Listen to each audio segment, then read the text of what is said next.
약간 소변이 보기가 어려워서 피도 섞여서 나온 것 같은데 5년 전 전립선암을 진단받은 김우신 씨. 배뇨 기능에 이상을 느꼈지만 대수롭지 않게 생각하고 시간을 보내다 병을 키웠다고 하는데 한 번 걸리면 예전 삶으로 돌아가지 못할 수도 있는 전립선암. 전립선 말기인데 그때 2, 3개월밖에 못 산다 그랬거든요. 정상적인 생활을 할 수 없을 정도로 후유증이 심했습니다. 이 장수 유전자가 활성화되면 정상세포가 암세포로 바뀌는 것을 막아주고 수명을 70%나 연장시켰다고 합니다. 암을 이기는 천연항암제의 5번째 시간. 오늘은 암세포 청소 시스템 오토파즈에 대해서 이야기 나눠볼까 합니다. 특히 남성분들이 주목해 주시면 좋을 텐데요. 오늘의 주제는 바로 전립선암입니다. 최근 국내 발병률이 급증하면서 남성 암 발병률 2위를 차지하고 있죠. 더 심각한 건 발병 연령대가 점점 낮아지고 있다는 것입니다. 전립선은 단순한 요로기관으로 생각하시는 분들이 많은데요. 사실 남성에게만 존재하는 중요한 기관으로 방광과 요도를 잇는 밤톨만한 크기의 기관입니다. 정액의 일부를 생성하고 또 정액이 보이는 정란과 요도가 만나는 중요한 나들목 역할을 하는데요.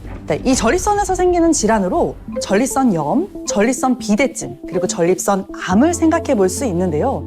전립선 조직에 염증이 생긴 것이 전립선염. 비교적 젊은 층에서 좀 많이 생기고요. 또 이 전립선이 남성 호르몬의 영향으로 크기가 커지는 것을 전립선 비대증이라고 하고 50대 이상에서 많이 생깁니다. 이 거대해진 전립선이 요도를 압박해서 소변이 시원하게 나오지 않는 증상을 동반하게 되는데요.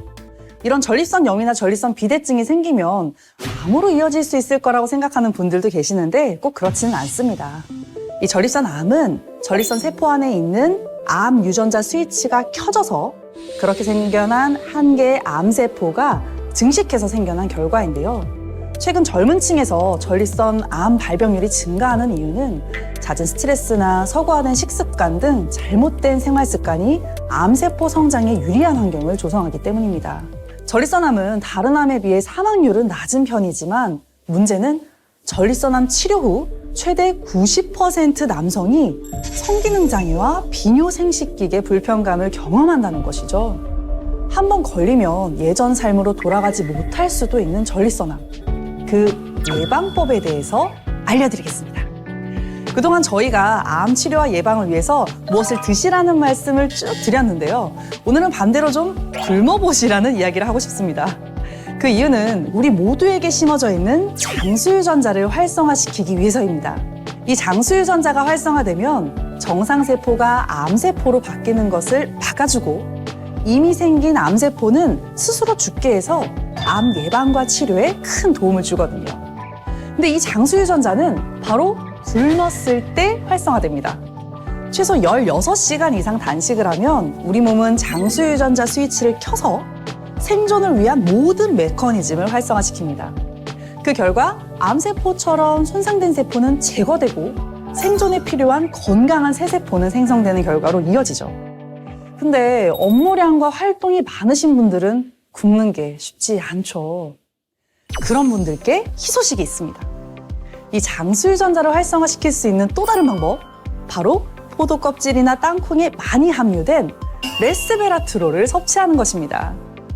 2003년 네이처지에 실린 하버드 의과대학에서 발표한 논문에 따르면 효모에게 레스베라트롤을 먹였더니 이 장수 유전자가 활성화돼서 수명을 70%나 연장시켰다고 합니다.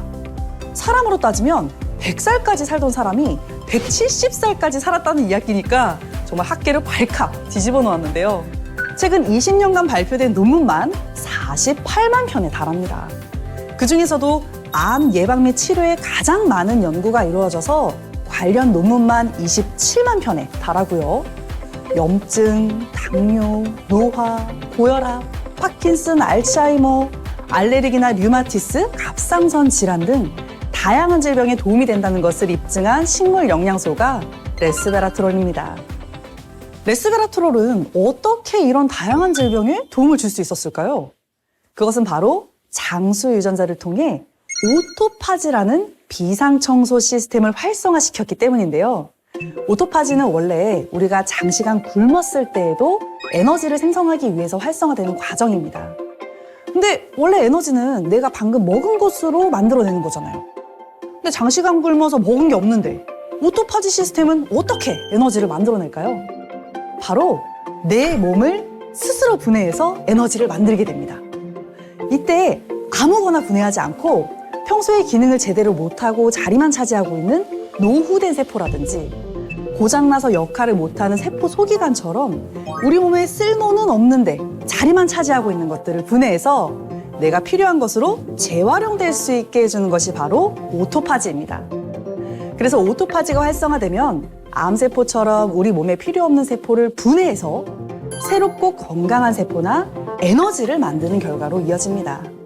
결국 레스베라트롤을 섭취해서 장수 유전자가 활성화되면 오토파지가 일어나서 암세포가 청소되는 것이라고 보시면 돼요.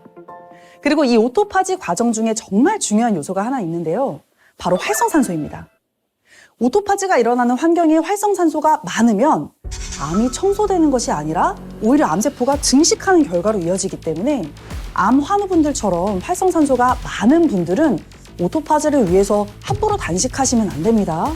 하지만 레스베라트롤은 오토파지를 활성화시켜주는 동시에 활성산소를 제거하는 항산화 해독식물 영양소라서 암세포를 제거하는 방향으로 오토파지가 작동하게 돕는다고 하니까 안심하셔도 좋습니다. 암 재발의 원인이 되는 암줄기세포 사멸 효과가 뛰어나다는 것을 세포 실험과 동물 실험을 통해서 증명한 식물 영양소가 바로 레스베라트롤입니다. 레스베라트롤은 장수 유전자를 활성화시켜서 생존에 도움되는 반응은 활성화시키고 노화와 질병을 유발하는 반응은 차단해서 건강에 도움을 줍니다. 그중에서도 오토파지를 적절히 활성화시켜주게 되는데 오토파지는 일본의 요시노리 오스미 교수에 의해서 규명되면서 2016년 노벨상을 받게 된 이론이고 우리가 장시간 굶거나 다른 요인에 의해서 장수 유전자가 활성화되면 오토파지가 진행되면서 몸의 불필요한 세포, 단백질, 소기관을 분해해서 그걸 원료로 해서 사용하고 새롭고 건강한 세포를 만들어내게 됩니다. 단 이 오토파지는 일방적으로 활성화만 시키거나 활성산소와 스트레스가 많은 상황에서 활성화되면 오히려 암을 촉진하는 결과로 이어질 수 있는데 레스베라트롤은 오토파지를 적절히 일어나게 하는 조절 능력을 가지고 있고 레스베라트롤의 항산화, 항스트레스 작용으로 오토파지가 암을 억제하는 방향으로 진행되게 해서 암세포를 사멸하는 데 도움이 됩니다. 이렇게 건강에 유익한 레스베라트롤은 어디에 가장 많이 들었을까요? 포도 껍질에 들었으니까 와인을 마시면 되지 않을까 생각하시는 분들 많으실 텐데 연구에 의하면 하루에 약 100잔에서 1000잔의 와인을 마셔야 레스베라트롤 유효량을 섭취할 수 있다고 해요. 그럼 레스베라트롤이 가장 많이 함유된 음식은 무엇일까요? 바로 포장근입니다.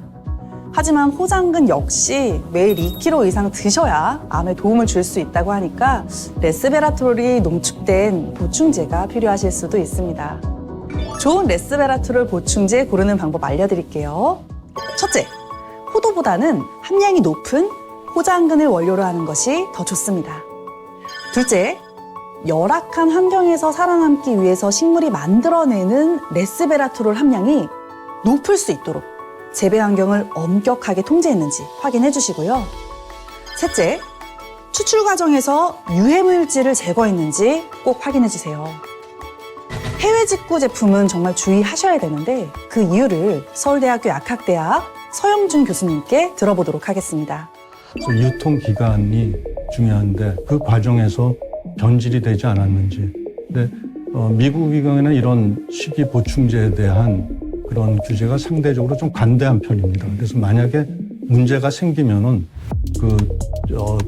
이 정부 부처에서 책임을 지려고 하지 않고 그것을 만든 회사에다가 이제 넘기게 되죠. 근데 우리나라는 상대적으로 좀 그것이 엄격한 편이고요.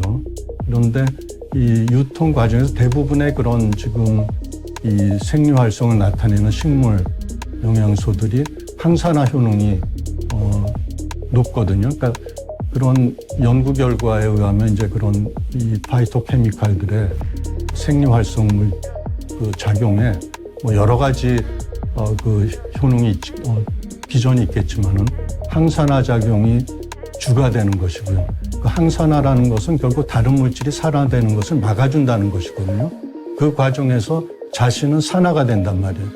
그래서 이게 기간이 오래되고 산소에 노출되다가 보면은 레스베라트롤 이런 것들이 다 산화가 돼 버리면은 그 산화되는 자체로 또 이 효능을 잃을 수도 있지만은 반대로 오히려 그 산화 물질이 독성을 나타낼 수 있기 때문에 그것이 이제 문제가 될 수 있는 것이죠. 네. 그래서 우리가 직구를 할 때는 그런 것들을 좀 고려를 해야 될 것 같습니다.